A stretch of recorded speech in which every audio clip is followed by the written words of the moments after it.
It is now time to talk about, let's say, the current economic situation and the future cooperation between Africa and Europe after or with COVID-19. It's not yet over, I'm afraid, and it will not be for the next 1.5 years, most probably at least. And the crisis might become very severe.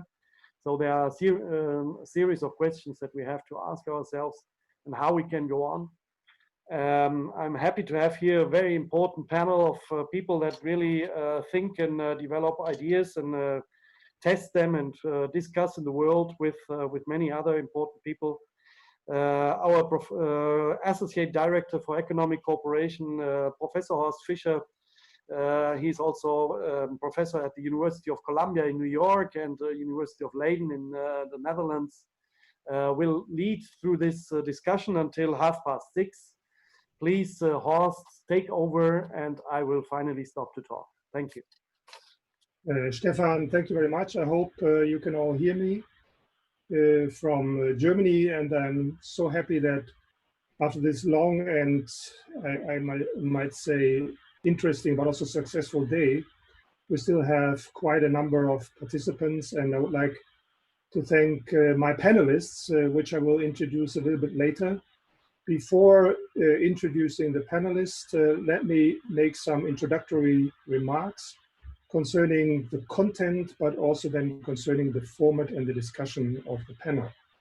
Now, I think you all remember this famous book by Francis Fukuyama, The End of History and the Last Man, which was published in 1992.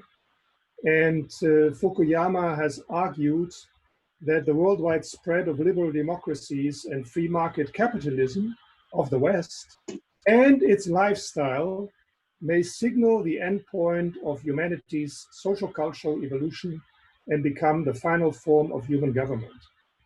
Now, Fukuyama was wrong in 1992, but since then hardly any other event or phase had been discussed in newspapers, think tanks, academia, and politics as COVID-19 and the new normal.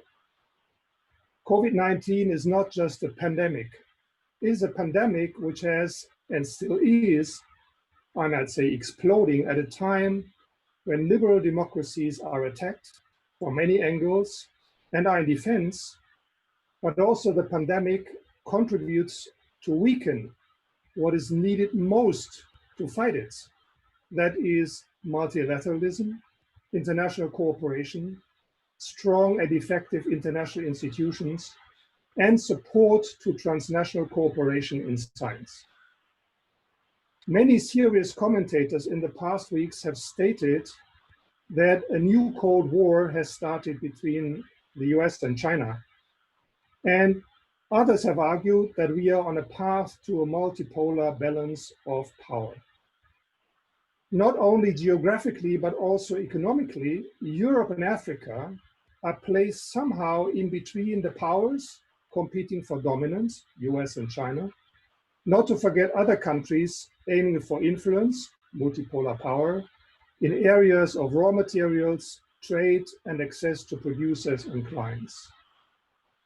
Besides the plea for what is needed on the political level, all countries on this planet see their economies heavily hit, if not crumbling, and some even say collapsing.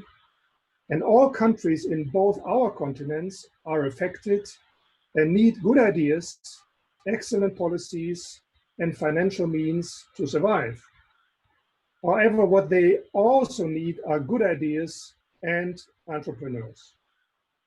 In this respect, there has hardly been a more positive development than the European Union and the African Union recently confirming their cooperation and expressing they will go further and advance a new partnership. And if you have been with us this morning, Antti Kahunen from the European Commission mentioned that SMEs are a fundamental element of that new partnership. However, there are crucial issues which foster or impede SMEs to fully take over that role. That is true for Africa, and Europe though with different emphasis. Digitalization, infrastructure, enabling environments, enabling technologies, human capital development, including skills, access to funding, protection and development of individual and group rights. These points are all important. And though in the past it was quite different when you looked at European SMEs and African SMEs, I think today's SMEs on both continents, they have to understand these challenges and find answers. And cooperation in this respect between the continents and between the companies is a must. And Africa and Europe can benefit jointly or they lose together. Now, I have not mentioned climate change, China and Africa, the EU financial framework, elections in 2020 in important African countries. But we will, with the panelists, discuss some of the questions and try to be as concrete as possible in the presentations so that you have something you can take with you. But we hope that at the very end, also for the summit between EU and African politicians, countries, but also companies, we have a proposal to make with the panelists. Now, the format we have agreed to is that we have a first part where we can listen to the panelists, all which are present now in the call, 3 to 5 minutes. And then if there are questions, I will refer to what I see in the chat. And then we have a second round where the panelists will answer or elaborate on what they have already described in the first part.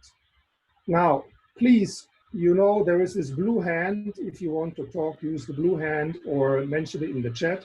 And I'm sure that maybe Giovanna and Lorenzo will assist me in taking note of who wants to communicate.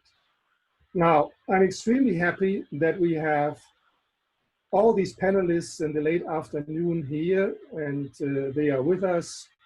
We have Youssouf Travali, and Youssouf, maybe you can just raise your hand so that everybody can see you, who is the Senior Fellow Digital and Task Force Lead within the Africa-Europe Alliance with the Friends of Europe.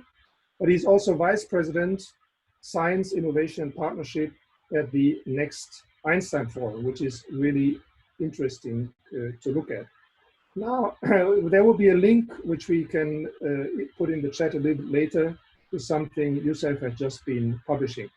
Now, Kathryn Rusner, who's also there, Kathryn, is Project Manager at the Special Initiative on Training and Jobs Creation with the German Ministry and also GIZ.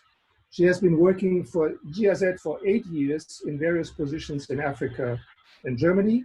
And currently she is the project manager, which I just mentioned. With her specific background in international economics and business, she is, I may say so, passionate about working on the nexus of private sector development and development cooperation. She believes that SDGs can only be reached in a joint effort of private companies and European and African governments alike. Now, Sergio Arzeni, Sergio, where are you?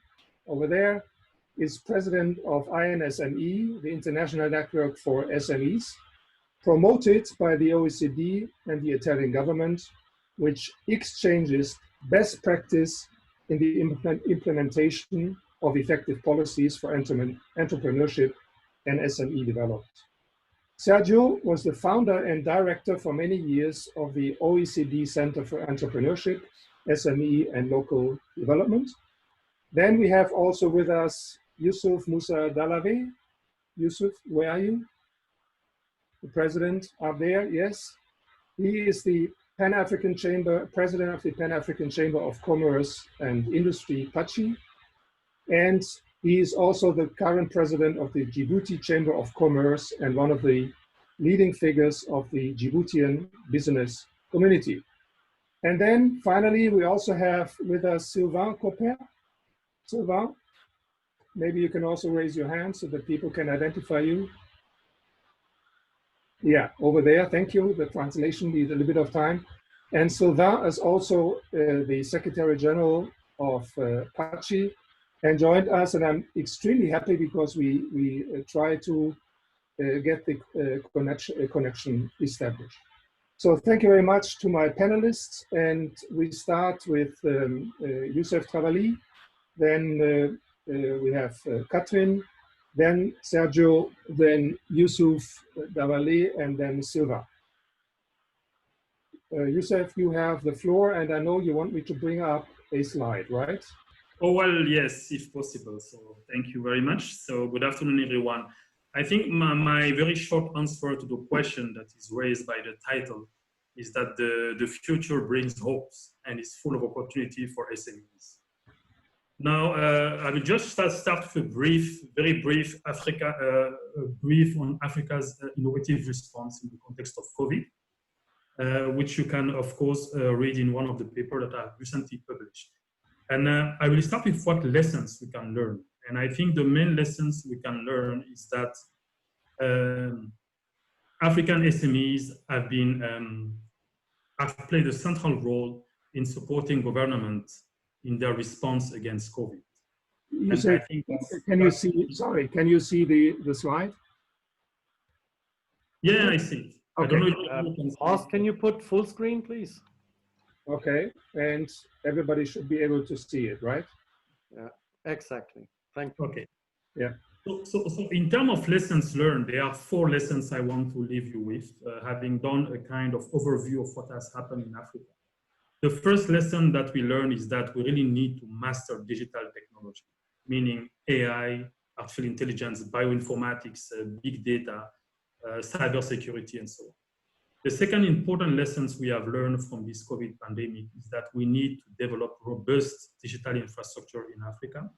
And this is instrumental in preparing for future shocks. The third key lessons that we have learned in this COVID time is that we need to develop clinical trial capacity across the continent. That's one of the major issues. And then the last one is really the central role of having a strong manufacturing base across the continent. So we have seen that the country with such manufacturing base had been able to convert their industry into mask making facilities and so on. So that really take opportunity from this COVID time and to support their governments. Now, that's the key lessons. Now, where do we go from there? Where do we go from there to prepare for future shocks? The shock could be economic or sanitary shocks. And I think I will leave you with 2 main recommendations. The first one is that we need to agree on a continental and transcontinental wide framework. And the way I see this framework is that this framework should be built on 5 pillars. So this is normally what you should be seeing on the screen. The first pillar is that we really need to develop physical infrastructure. It's really key. We have seen that in some countries, because there was no water, actually we were not able to just wash their hands. So we need to develop very robust and physical infrastructure, water, energy, electricity. The second important thing is that we need to partner in developing digital infrastructure. And this has been instrumental in addressing a number of issues that we have seen during this COVID time. And we have to think beyond digital infrastructure. Also, I would call that economic specific infrastructure. If we start thinking about addressing climate change, we need to have infrastructure for climate change and so on. The third pillar of this transcontinental framework is really the enabling environment. I think there is an opportunity to leverage on what Europe has done in terms of social policy, science policy, and industrial policy to build a robust framework for Africa. The fourth pillar of this framework is really the digital technology. We need to harness them, and we need to harness them in a very specific sequence. So we need to harness AI, cybersecurity, cloud computing, blockchains, and so on. And then, of course, the last pillar, which is the one that is relevant for SMEs, we need to have an enabling environment which enables SMEs to go from lab to market so that we can really take advantage of what they have done. Now, the second main recommendation I want to leave with is that what is central to this framework is to have innovative financial instruments. Those instruments are really key for SMEs to really take advantage of the opportunities that are ahead. So with this, I will pass the floor to the next panelist. Thank you very much, Youssouf.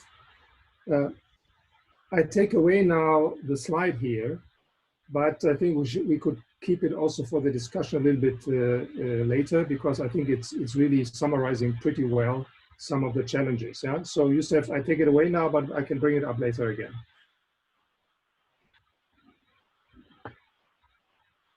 And Kathrin, you have the floor, please. Okay, thank you very much. Bonsoir à tous. I hope you're all doing okay. Thanks for still being with us and the opportunity to discuss. And so as has been said, I'm working for GIZ, the German Development Corporation, there for the special initiative. And those of you who have been in this lab this morning already, you've heard from Ms. Groth and also a bit later on my colleague Marcel Tompkins already about the special initiative. Just a very quick recap. So this is an initiative that has been created to find innovative ways for development cooperation to cooperate with private sector. So in Europe and in Africa to foster development in African countries.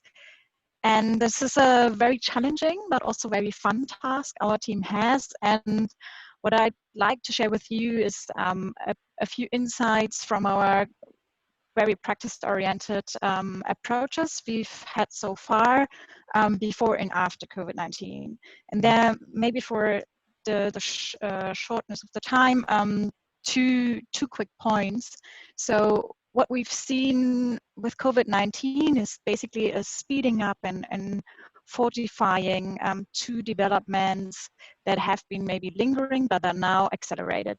So the first one, and that enchains very well with what Youssouf just said, I think digitalization, we all aware as we are sitting in this call all together in front of our screens, has experienced a big boost. And I think what we see there, it's a huge business opportunity for Africa because it has a young population that is IT versatile and interested. It really represents an opportunity to play a much bigger role in global service provision than it has before. Okay, can I just interrupt you? Sorry, yes? but I have some noise here in my speakers. Maybe it's my computer, but I think the micro is maybe a little bit too close to your mouth. Okay, Better? That's why, yeah. Okay, then I hope it's better now. All right. So as I was saying, digitalization is really on the go, and I think we see at the moment that the world is jumping many years ahead at once.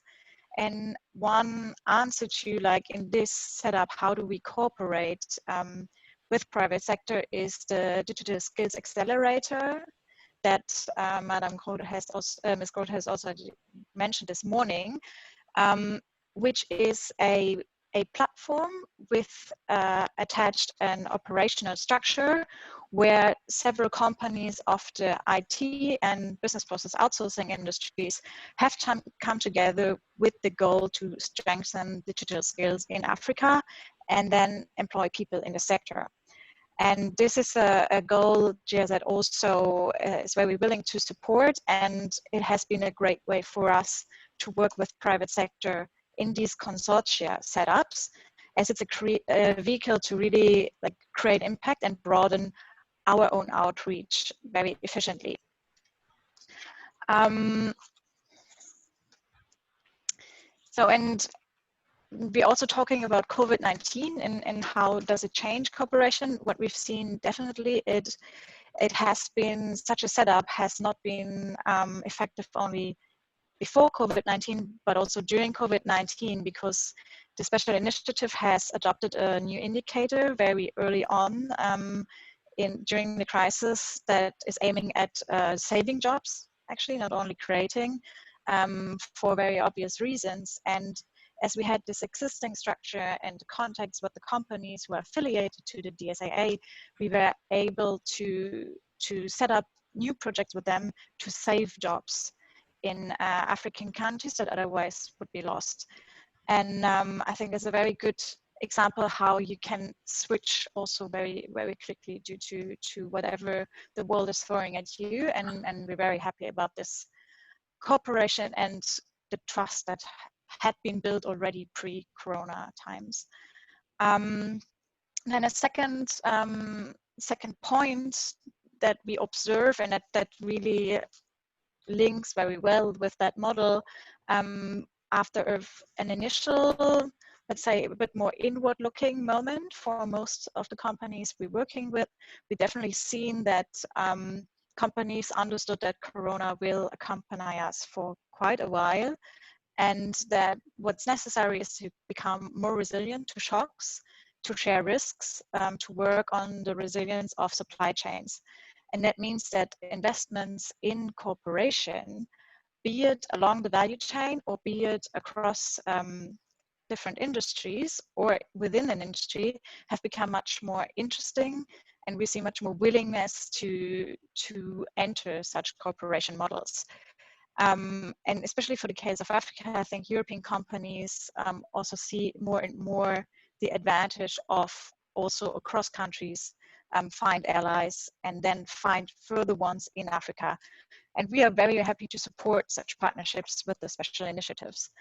And as we have only like an hour left, so I stop it there and happy to take a question and discuss further details. Kathrin, thank you very much for the interesting presentation. Also that you referred to DSAA, as I learned, which I think is one of the models we should look at. Now I can give the floor to Professor Sergio Arzeni. Thanks again for also being with us. Sergio, you have the floor, please. Hi, Horst. Over the last 2 months, the international community has been mobilized, providing a wide array of measures to support Africa, from the G20 to the IMF to the World Bank. And now the European Union is about to finalize a plan also to support Africa on the long term, of the sort of next generation Africa fund by the end of October. And I think that this is a great opportunity to reset Western attitudes to Africa, which needs more trade than more aid, that needs more capital and good policies than aid. 20 years ago, The Economist magazine came out with a cover page labeling Africa as the hopeless continent. 10 years later, a new cover page was proclaiming Africa rising. This dramatic change in assessment of Africa is due to a large extent to 2 factors: technology and trade. With over 600 mobile phone users, more than Europe or America, there has been a boost in access to markets. And just 3 countries, China, India, and Turkey, rushed over the last 20 years to Africa, increasing massively bilateral trade and investment. Therefore, the EU-Africa Summit should put entrepreneurship and SMEs at the heart of a new deal, focused on those small and growing firms that create 90% of African employment, establishing a new middle class and boosting trade with new digital tools. Helping African SMEs to flourish is crucial, not only for Africa, but for the global economy, because the foundation of any long-lasting venture in Africa depends on the continuous empowering of regional SMEs and young entrepreneurs. We must consider Africa's young people and SMEs as central to the stability of the world economy. These millions of future entrepreneurs need to be educated, to be nurtured, to be trained, if we want that they can enable the whole world to benefit. Sergio, thank you so much also for the references to the importance of the African economy in total for the world economy. I think that is something we will take up again. And also that you referred again to this summit, which will take place in the fall. And many of us are involved in the preparation of the summit. So we certainly come back to that a little bit later. Now let me give the floor to the President, Youssouf Moussa Dalabi. You have the floor, please. And don't forget, you can have the translation in at the bottom of the screen. You see that translation button. You have the floor, please.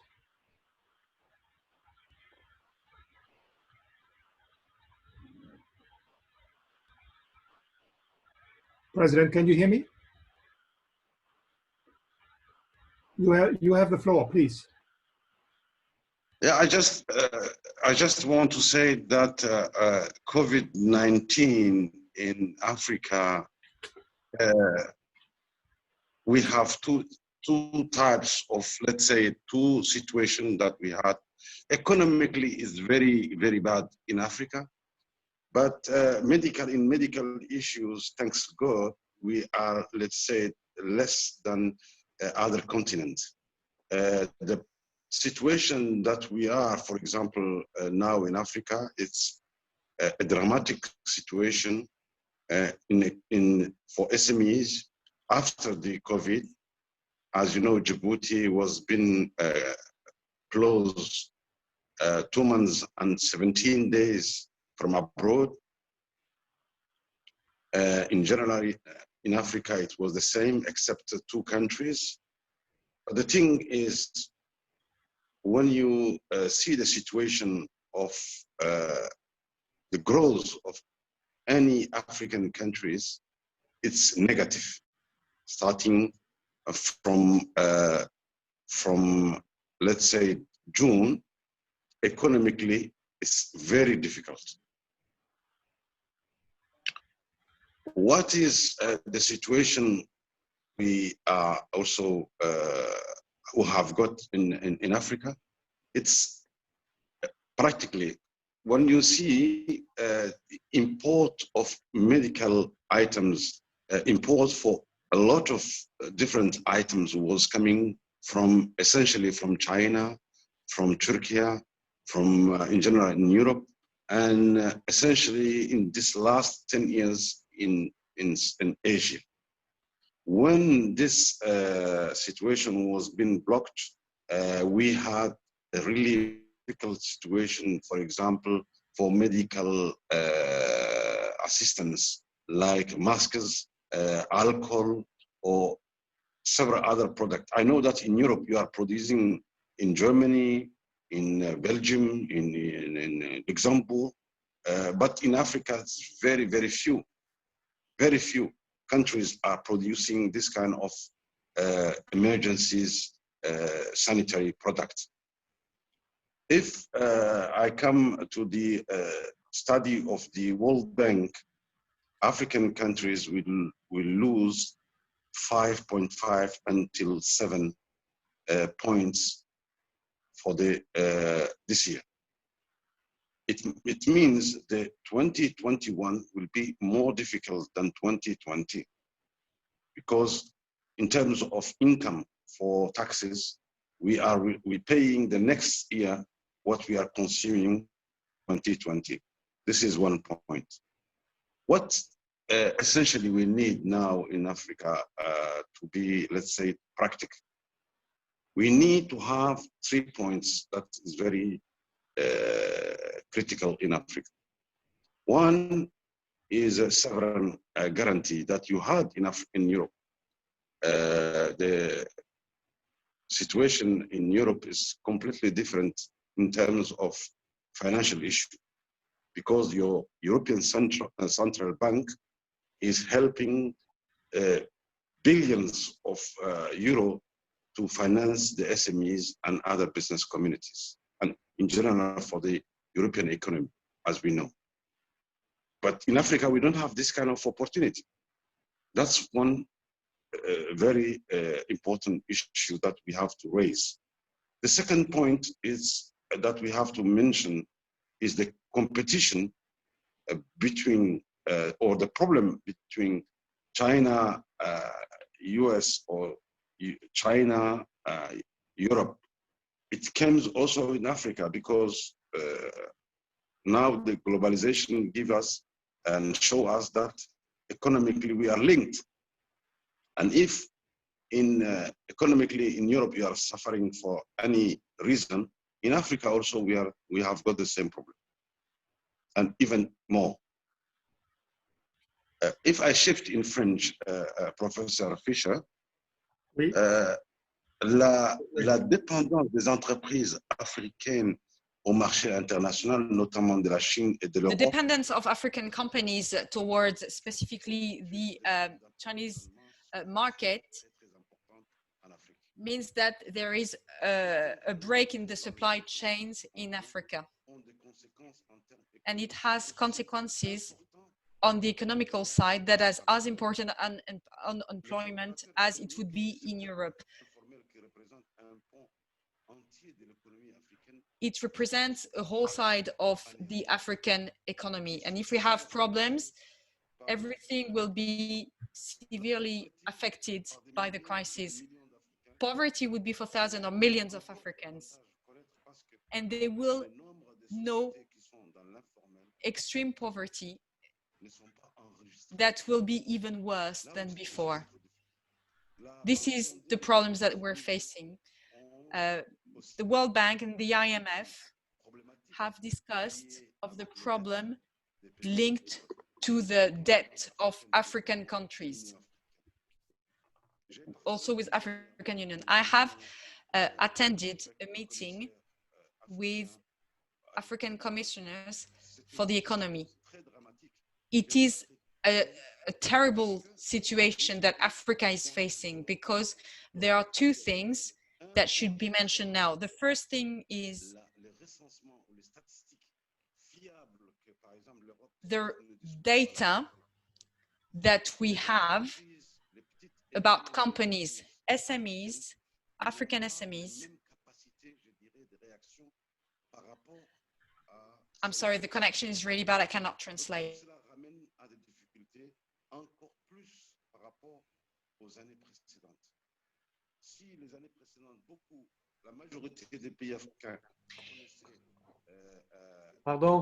Pardon, Monsieur Dawaleh. Sorry. Est-ce que vous pouvez répéter la dernière phrase parce que la connexion a été interrompue. Can you repeat the last bit because the connection has been interrupted? On the last meeting that we've had with the African Union, through the video conference, yes. So we discussed the problems linked to the pandemic in African countries. And we've realized that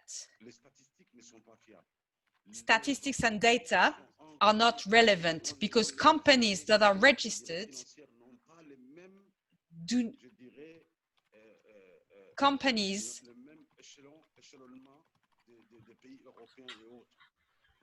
companies who are registered cannot be compared to European countries. We cannot rely on the data that we've got.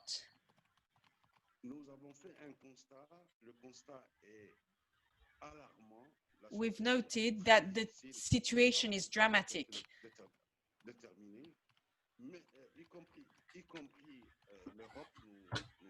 And also, Europe is very worried about us, and many companies are facing difficulties, but the financing and the money that has been given in European economy, we don't even have 0.001% of what you've received in Africa, in Europe. So you cannot compare.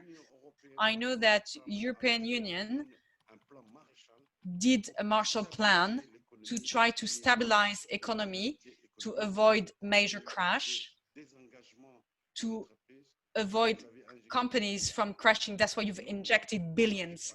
In Africa, we don't have that system. I can give you the example of Djibouti. On a sanitary level, the state tried to do massive screening for COVID-19. We did 56,000 tests in Djibouti. We've mobilized all the financial means that we had to enable those people to be cured, to be treated, and everything has been paid by the state. But on the economical side, it is very difficult because the state cannot inject money like you did in European countries. The tax system is completely suspended. There's no more money. The spendings have stopped. So it means that things are not working anymore. We are paying taxes on the salaries, but there are no more taxes, so there are no more spendings. Productions have stopped. So this is a reality. Where in Europe do you have that situation? Nowhere. You don't know what's going on here, where everything has completely stopped. People stop consuming because the state injected money, subsidized, and gave money to companies and to employees and to European people. President, in Africa, sorry to interrupt you, but we don't have that. We are running a little bit out of time, and I want to get in also, of course, later the audience and some questions they have. But I think it was very interesting what you described to us as how the situation is in specific countries and on the continent. We had so far 5, 6, 7 minutes for the speakers, and I would like to keep that so that we still have the opportunity then to come back to some of the points and bring in others to have their questions answered. Now I would like to give the floor to the Secretary General, Sylvain. You have the floor, please.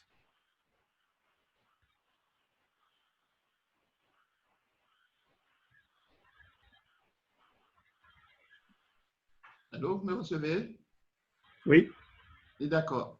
Merci. Je voudrais vous remercier, professeur. Hello, thank you. We'd like to thank Professor, panelists, and the organizers of the opportunity that you give me to re-establish the links between us, the opportunity to exchange good practices and things that you've mentioned, obviously linked to the COVID-19 pandemic. That is a problem everywhere and globally, and has a very negative effect on our activities. So I would like to thank you and tell you that here in Ivory Coast, the situation is exactly like said Mr. Dawaleh in Djibouti. It is more or less the same thing. Nous sommes entrés dans une pandémie qui nous a surpris tous. Elle est mondiale, tout le monde le sait. Et donc, nous qui avons la latitude de gérer les PME, puisque je parle au nom de la Fédération ivoirienne des petites et moyennes entreprises, et donc, au nom de ces PME-là qui constituent les éléments, les entités les plus vulnérables du système économique, même en temps normal, se trouvent véritablement dans une situation d'impasse où il est véritablement difficile de gérer en termes d'urgence leur état de santé, si je peux le permettre ainsi. Et donc, à ce niveau, nous avons un gouvernement qui a pris quelques mesures quand même. Et ces mesures-là, au-delà du volet sanitaire, regarding hygiene, concernent un certain nombre de dispositions few steps have been taken, économiques qui, dira-t-on, tant bien que mal, essayent de permettre aux PME in order to help more or less SMEs, to give them some resilience. Il est important que la question du financement dont nous n'avons pas bénéficié du tout, we didn't have any subsidies. We didn't benefit from any subsidies at all. It is very important to insist on this. Qui ne sont pas ceux de l'Europe. Our system is very different from the one they have in Europe. L'État a essayé dans la mesure du possible de prendre un certain nombre de contrôles fiscaux. Has tried to control over some tax systems. Some taxes have been delayed. On a dû fermer les bars et les cinémas, les lieux bars, de spectacle. Cinemas, theaters have been closed. Malheureusement, ces entités-là n'ont jamais été subventionnées. Unfortunately, these establishments didn't receive any subsidies. Mais toutes ces approches sont des approches qui sont en transition. All these approaches are transitional Le principe aurait été qu'aujourd'hui, nous ayons une bonne lecture de la sortie de crise. So the idea would be that today we talk about what will happen after the crisis. Nous sommes obligés de vivre avec le Covid. But we've learned that we have to live with COVID-19. And we've got to adjust to the situation. Et donc, dans cette adaptation, this adjustment,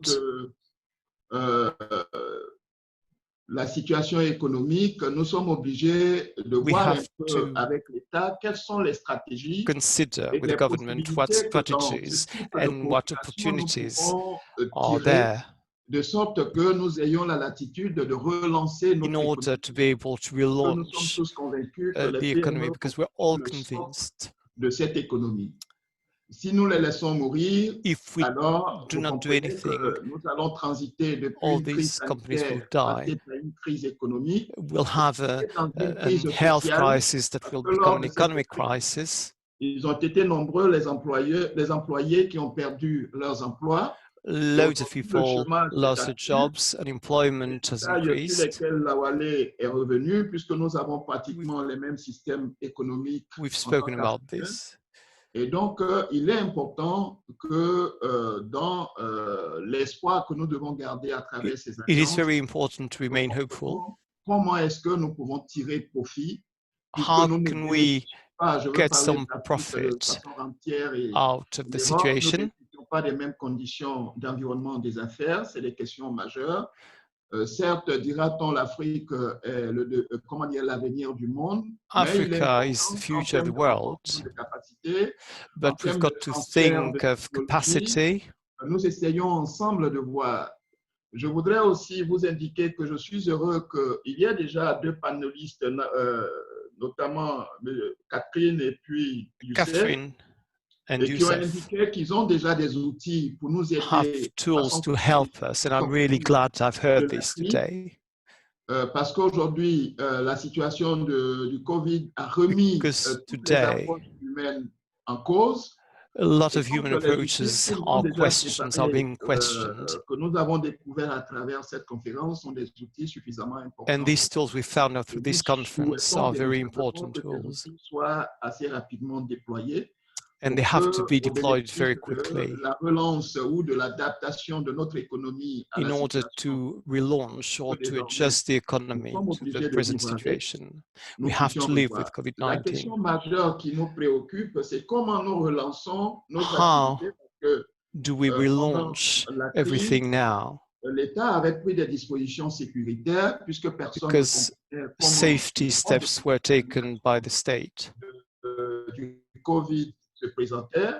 Il était important qu'au-delà des mesures sécuritaires que l'État avait prises, on puisse fermer un certain nombre d'entreprises, notamment les entreprises du secteur du tourisme. It was important to close certain businesses, and tourism businesses have been closed. Ces secteurs ont véritablement souffert. And this side has suffered a lot, tourism has suffered a lot. Notamment les petits commerçants qui small sont shops obligés de vivre au jour le jour, who live from day to day.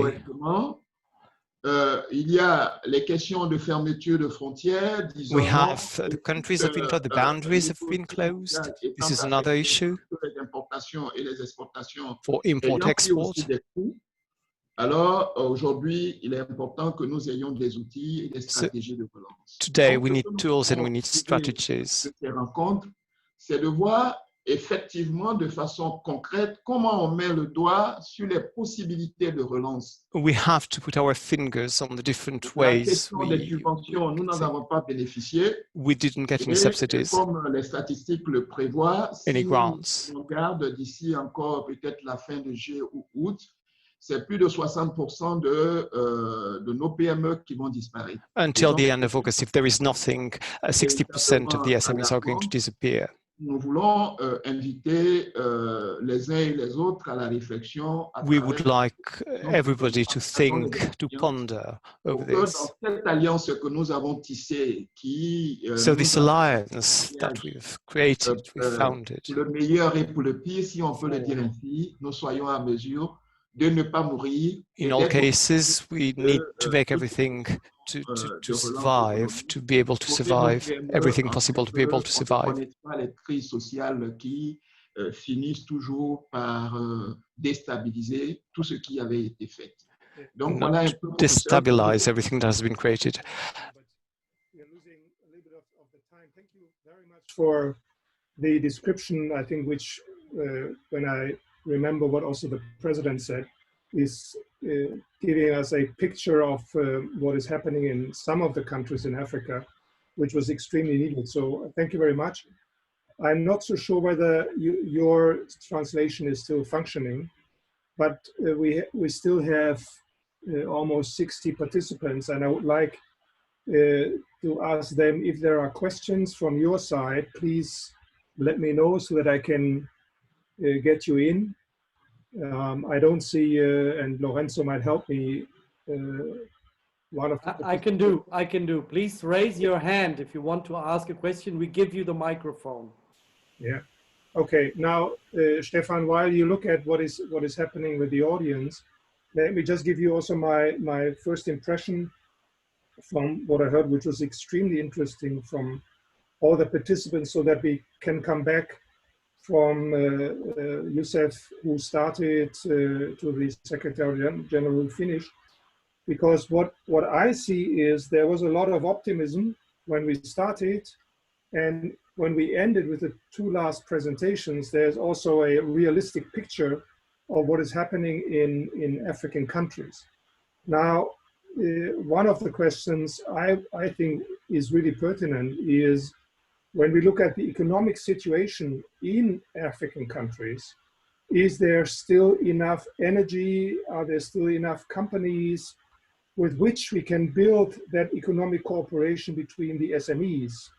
And what is at the end needed? I remember what Sergio said about the summit, also what Youssouf said at the beginning of about the financial instruments. So that difference between, on the one hand, the energy we all feel with this new partnership between Europe and Africa, on the other hand, a description of what is happening in some African countries, and I think we could easily add some European countries. It's not that in Europe all the countries are economically wonderful. No, it's just the opposite, right? So in this respect, Stefan, if there are no questions from the audience. For the moment, it seems not. Okay, then maybe those who are now in the call from the speaker side, maybe you could comment on that. Now there is one. Okay, maybe we just look at that question first, and then I come back to my remark on this difference between energy, willingness, and the reality. Yes, Stefan, please. We cannot hear you, Stefan. Africa expert, Mr. Robert, you must unmute your microphone. Thank you. This is Mrs. Robert. Sorry. Robert. No, it's fine. You're not supposed to know. Thank you very much. I'm really I really appreciate everything that I've been hearing since this morning. And I sit in Germany, in the land of Saarland, and my activity is to help companies from Germany, from Europe, who are looking for reliable contacts to guide them to make successfully their entry in West African country. And most of the time, it's about just assisting them to get access to the reputable contacts, and also to get the very neutral information as possible in their projects. And on this thing, I've been hearing since the COVID-19 event now, most of the projects or the help that have been proposed for the companies, especially for Africa, seem to me to be the classic way, because I'm still not seeing what is the concrete measures help making sure that the company who is really expressing his needs today will get access to funds or guarantee or credit before October this year. I have two examples here. One is the export company of local fruits from Côte d'Ivoire. And with COVID-19, he has discovered that it may be the time for him to develop the market on the local way, so that he should not depend about 990% from the exports, as it's been the case till March 2020. The second issue, and this person is now looking for partner, is now looking for credit or access to guarantee to be able to move forward with this new plan, and he still have a lot of energy to push to move forward. But I'm not seeing what is here to help. The second issue, yes, the second one is also a company who is really interesting for a European partner who is looking for an investor for an expansion project he has. And this has been in discussion before COVID-19, and I might say since about 90 days, nobody is really interested to talk again about Africa or about a company looking for financial assistance or for investors. And these companies are really one of the successful companies of the continent. And I must say now, if we don't have these answers, we will really find ourselves in the situation that is being explained now. That is, we are going to lose the very, very promising company that we have on the continent. Okay, now, the comment that I would like to make. Yeah, thank you very much for that contribution, which I think is very useful because it shows also the reality, right? Now, I don't know whether one of my panelists would like to respond to that. However, it will be difficult really to deal with a concrete case. Though when you look at the chat and the opportunity now we have with the B2B, that companies can talk to companies and also to investors, maybe that's also a way to deal with the 1.5 days we are offering now. So if I don't see anyone responding, There. yes, Stefan? No, Sylvain Kopoin. Sylvain? Now, if there is no answer, then I would like to come back to my. Oh, there is sorry, there is another question from the. Do you want to take another question or not? Yes, but I would like to ask that it's short. Yes, please. Francis, please ask a question, and also to whom you ask this question. And first of all, unmute your microphone. Yeah, okay. Please, go. I told you, I think, but it's almost done. Started at 3. Sorry. The internet connection is unstable. Caio, Francis, we hear you. We hear you perfectly. Francis. Why did you come back? What do you mean now? What should I do? You can. You guys did go back. Okay. I think that was a problem, technical problem. Sorry, Horst, please. No, thank you, Stefan. And I think that is also something we should take into account, despite the fact that modern technology helps a lot, but it does not help as it seems in all circumstances. Now, to come back to that difference I felt listening to all of you between what is needed, what can be done, but then also the reality. Is there anyone who wants to comment on that? Youssouf, please. You need to unmute your your microphone. This is Youssouf. Can I speak? Professor. Yes, please, Youssouf. Okay, so I think to your question, I don't think there are a discrepancy between the beginning and the end of the panel. So what we have done, for instance, in my case, we looked at what has worked. And the question was, how do we make this, how do we streamline this across the continent? So when I say, for instance, we need to master digital technology, it's because we have seen that some countries have been very successful to turn into cashless economy in just 48 hours, because the level of preparedness of those countries was very high. So therefore, if we want to replicate, for instance, what has happened in Rwanda, addressing the issue with the supply chain, the breakdown of the supply chain, the use of mobile money, we need to make sure that all other countries, they have robust digital infrastructure, they master digital technology so that they can replicate that. When we speak about having a strong manufacturing base, is because we have seen Kenya and other countries turning their manufacturing in mass-making facilities. And this explains how you can address the issue of SMEs in other countries. So you have to build that manufacturing base. When we say that you have to develop clinical trials capacity, is because we have seen that some countries have been able to develop test kits. And the question is, how do you replicate this? So it's not that there is a discrepancy, we just focus on what has worked. And the question is, how do we streamline this across the continent? Okay. And anyone else who wants to contribute? Yes, Kathrin?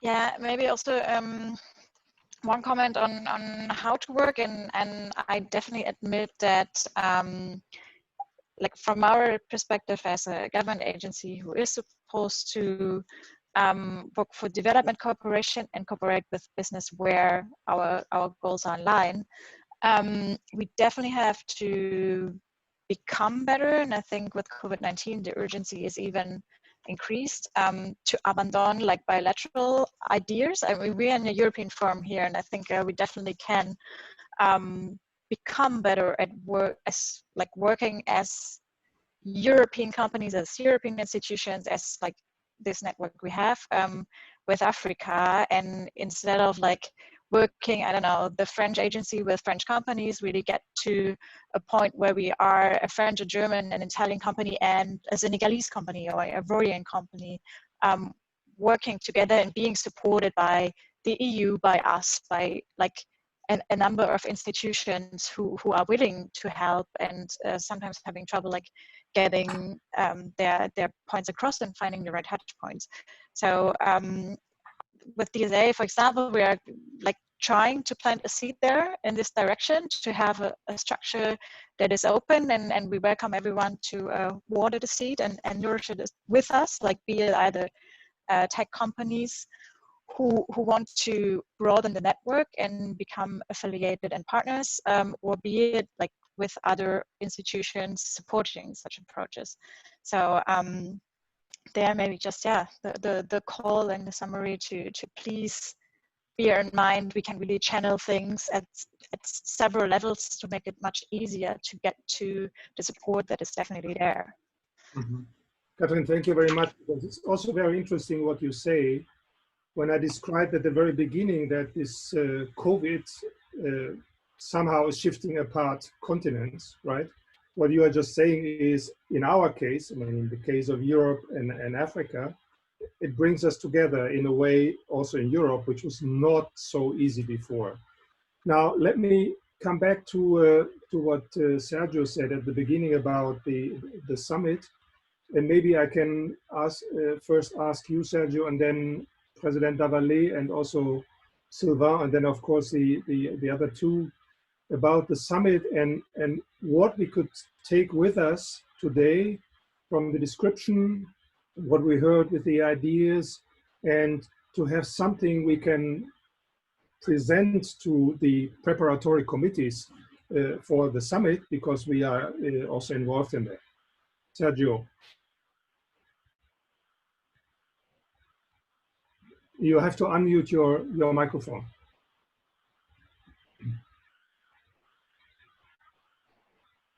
We still cannot hear you.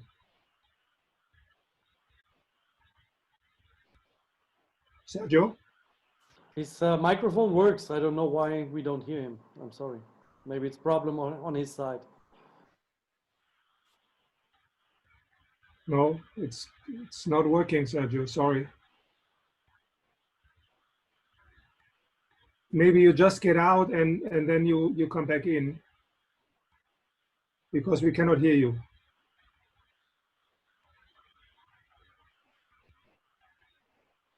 No, something is wrong with the mic there. And while we wait for you, maybe I can then ask President Dawaleh to reflect a little bit on that. We have the summit planned virtual for the fall, but we also, besides the summit, we have the summit of the entrepreneurs. And what do you think would be the most urgent step we can propose to those preparing the summit? President, you have the floor. Merci, Professeur Fischer. Si je peux donner 3 points importants, c'est après, je dirais, post-Covid, c'est d'abord de mettre dans l'agenda, si je puis appeler un agenda, une concertation de la chaîne de valeur, qu'elle soit régionale ou continentale, par rapport à l'Europe. C'est-à-dire, comment on pourrait sortir de cette réduction de la vulnérabilité de l'économie mondiale s'il y a un choc, un tel choc qu'une personne ne prévoyait quelques mois avant. Ça, c'est un point. Le deuxième point positif auquel je pouvais partager avec vous, c'est l'Afrique aujourd'hui était à un stade où on peut appeler à un palier d'industrialisation ou de nouvelles technologies. Dieu merci, aujourd'hui, par exemple, je suis à Djibouti, vous êtes en Allemagne, Stéphane est à Bruxelles, nos amis sont dans les différents pays. Nous arrivons à communiquer grâce à la nouvelle technologie. C'est très important pour l'Afrique de bénéficier de cette technologie. En dernier lieu, qui est un point très important et qui est un point d'actualité qui devait être normalement discuté en juillet 2020 et qui est sorti de son agenda ou de sa circonstance, c'est la zone de libre-échange continental, que l'Europe s'intéresse, que l'Amérique s'intéresse, que les autres continents s'intéressent, mais qui devait être normalement factuel, ou si je puis appeler concret, à partir de juillet 2020. Malheureusement, Covid a mis tout ça en exergue. Enfin, il faut une politique, je dirais, de partenariat. Nous ne parlons plus d'aide, mais de partenariat et d'investissement des banques d'investissement d'Europe, comme la BEI, d'accompagner les petites et moyennes entreprises qui sont les poumons de l'économie africaine. Voilà ce que je pouvais en rajouter au niveau de la capacité de résilience. Yeah. President, thank you very much. I would also like to give the floor to Sylvain for a short comment, but Sergio, could you fix the microphone? No, it's not functioning. Oui, je peux parler? Sylvain, just a second, yes. Just a second. I would like, oui, after Sylvain, maybe Youssouf Travali, maybe you can also refer a little bit to what you said at the beginning about the hybrid instrument, yeah? Okay, Sylvain, s'il vous plaît. Merci beaucoup. Je pense que il y a une dame qui a posé deux problèmes importants. Naturellement, la question liée au développement du marché local et puis la question des partenaires qui semblent ne pas être intéressés dans ces questions-là. Je crois qu'il ne faut pas qu'on essaye de les masquer. C'est des réalités auxquelles, peut-être de façon isolée, on va être confronté. Et c'est pour ça que je voudrais une fois de plus indiquer que ce genre de forum devait nous permettre de passer beaucoup plus sur la sensibilisation au niveau de l'intérêt de la coopération et de rassurer les acteurs. Vous comprenez qu'aujourd'hui, avec la crise qui est tombée, appelons ça comme ça, sur tout le monde, c'est une crise mondiale et qui est venue gripper tout le système économique mondial. Vous comprenez que dans ce schéma-là, il est déjà important de voir dans les réserves que nous avons, si nous pouvons le dire ainsi, comment de façon locale nous pouvons, dans une certaine mesure, développer des pistes de marché à prendre. Et ça aussi, je crois qu'il ne faut pas l'exclure de notre schéma au-delà des questions de coopération. Et donc, je pense qu'il faut l'intégrer. Parce que quand vous venez, vous êtes exportateur et qu'à un moment donné, vous n'êtes plus à mesure de même entrer en contact avec votre partenaire, même si la technologie existe, et que de façon concrète, les frontières sont fermées, cela donne à réfléchir. Et dans cette réflexion, vous indiquez que, bon, peut-être que vous avez eu tort de n'avoir pas exploré le marché local. Donc, je crois que la piste de la réflexion du marché local est une piste importante. C'est vrai, la coopération existe, mais des fois, les PME vont au-delà de leurs compétences pour rechercher des marchés auxquels ils ne peuvent même pas faire face. Et donc, je voudrais quand même attirer l'attention de tous les panélistes et de tous les participants sur la question. Et l'autre problème, c'est les partenaires qui ne sont pas intéressés. Je pense que pas intéressés parce que les gens doivent comprendre. Ils doivent comprendre l'intérêt de ce partenariat-là. Et donc, vous comprenez, professeur, que ça nous donne l'occasion de revenir à la question de l'alliance des organisations PME, UE et PME Afrique. On a besoin de sensibiliser. Merci, professeur. Yeah, merci bien. Thank you very much. I think that's also a very valid point about the local markets. Before I give the floor to Youssouf, Stefan, can we go 5 minutes longer? Of course, 5 minutes because the interpreters are very tired, but then, yeah. Now, Youssouf, and then Kathrin maybe at the very end, because I think Sergio's microphone is still not working. But no, it's not working, Sergio. Sorry for that. Kathrin, maybe you can also think about what could be inserted into the proposal for the council from your experience. Youssef, please. We need to talk, right? Okay. So basically, what I think I agree with is that we really need high-performing startups, and this is something we are working on at Friends of Europe. So basically, we would like to have a transcontinental-wide framework to enable those new technologies. And that's something very important.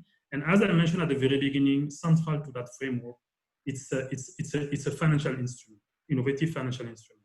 And to be very specific, if you look at how Europe has financed the bioeconomy by putting together this institutional public-private partnership, where Europe is bringing some money, and then the private sector interested in the bioeconomy is bringing the additional amount of money.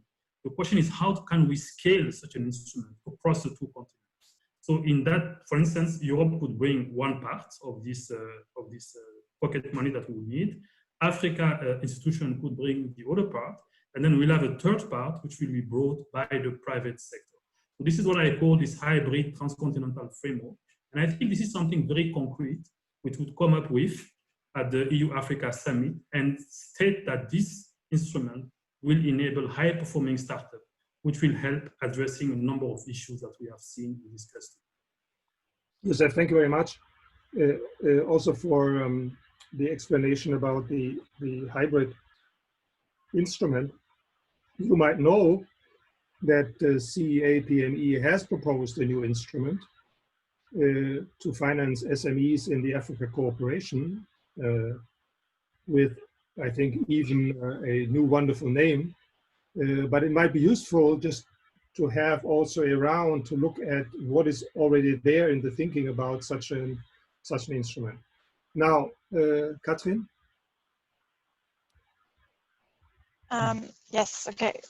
Then maybe two quick points. I think we all agree driving digitalization and supporting African countries to make progress in that area. I think nobody would disagree that is definitely a field of work for all of us. And then maybe, yeah, again, from our point of view as a state-owned agency, what I see as relatively difficult is us working fragmentedly with single companies, as this is a very high coordination required. So why not really in that chains with Youssouf going towards like bringing instruments together, harmonizing them, also bringing companies together to ensure there is risk sharing between them, because then in the end everybody benefits, and we are very happy to contribute and work towards that direction. Kathrin, thank you very much. My last try. Oh, Sergio has left us. Something was wrong with his connection. No, he did exactly what you proposed, or what we proposed. He went out and tries to come back. So in case he shows up again, there he might be. Where is that?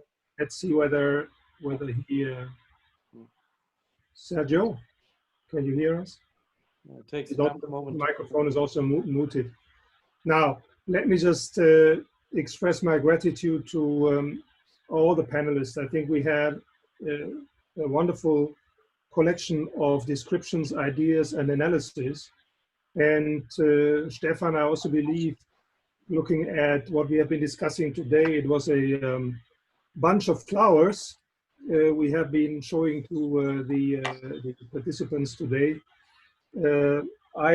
I'm guessing there were some roses in this last session here, if you like roses, because I think it was a nice combination of going analytical and think ahead, but at the same time being grounded in what the reality is. Now, what I see here, only the yellow papers I have been writing here, there are lots of ideas. The president referring to the bank which is needed, the Secretary General to the reality on the ground when it comes to financing We had Youssouf presenting to us the innovation framework, which I think is a wonderful way of looking at things. And let me also recommend again your article. And then Kathrin with, I would say, the hope, which is based on experience, right? That you can bring companies together with in the framework of the special initiative. And as Sergio is back, maybe he can say.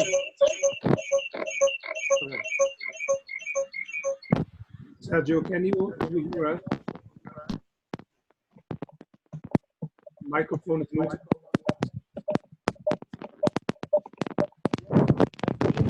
Doesn't work. There is a noise.